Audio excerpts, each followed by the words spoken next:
আজ থেকে অনির্দিষ্টকালের জন্য কোনো রকম বাংলাদেশি পেশেন্টকে অ্যাডমিট অথবা কোনো রকম মেডিকেল পরিষেবা দেব না। এবার কলকাতায় চিকিৎসা নিতে গিয়ে বিপাকে পড়েছে বহু বাংলাদেশি। সাম্প্রতিক পরিস্থিতি নিয়ে কলকাতার একাধিক হাসপাতাল বাংলাদেশি রোগীদের চিকিৎসা পরিষেবা না দেওয়ার সিদ্ধান্ত নিয়েছে।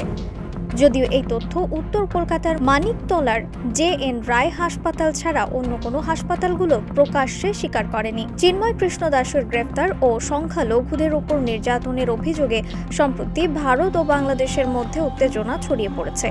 বিভিন্ন ইস্যুতে শুরু হয়েছে দুই দেশের মধ্যে টানাপোড়েন। জানা গেছে কলকাতা সহ ভারতের চিকিৎসকদের বিভিন্ন ফোরামগুলো অলিখিতভাবে সিদ্ধান্ত নিয়েছে যে আপাতত তারা কোনো বাংলাদেশি রোগীদের চিকিৎসা পরিষেবা দেবে না। এরই মধ্যে চিকিৎসকেরা সব বেসরকারি হাসপাতালগুলোকে জানিয়ে দিয়েছে তারা যেন কোনো বাংলাদেশি রোগীর অ্যাপয়েন্টমেন্ট না রাখে। তবে কলকাতার বেশ কিছু হাসপাতালের কর্মকর্তা জানিয়েছেন তাদের কাছে এমন ধরনের কোনো নির্দেশনা এখনো পর্যন্ত আসেনি। এই তথ্য সঠিক নয়। কলকাতার একাধিক হাসপাতাল মারফত জানা গেছে যেসব বাংলাদেশি রোগী বর্তমানে এখানকার হাসপাতালে ভর্তি রয়েছে তাদের চিকিৎসা চলছে এবং বেশ কয়েকটি সুপার স্পেশালিস্ট হাসপাতালে জটিল অপারেশনও হয়েছে। ফলে বাংলাদেশের অভ্যন্তরীণ সংকটে গভীর সমস্যায় পড়েছে রাজ্যের বেসরকারি হাসপাতালগুলো ও বাংলাদেশি নাগরিকেরাও।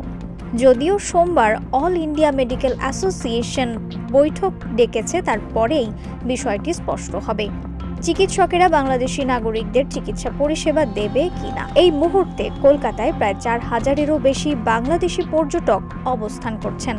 তাদের বেশিরভাগই চিকিৎসা নিতে কলকাতায় এসেছেন। তবে চিকিৎসকদের এ ধরনের সিদ্ধান্তের বিষয়ে তাদের কিছুই জানা নেই। যেসব বাংলাদেশি নাগরিকরা কলকাতায় চিকিৎসা নিতে এসেছেন তাদের মধ্যে অনেকেই দুরারোগ্য ক্যান্সার ব্যাধিতে আক্রান্ত।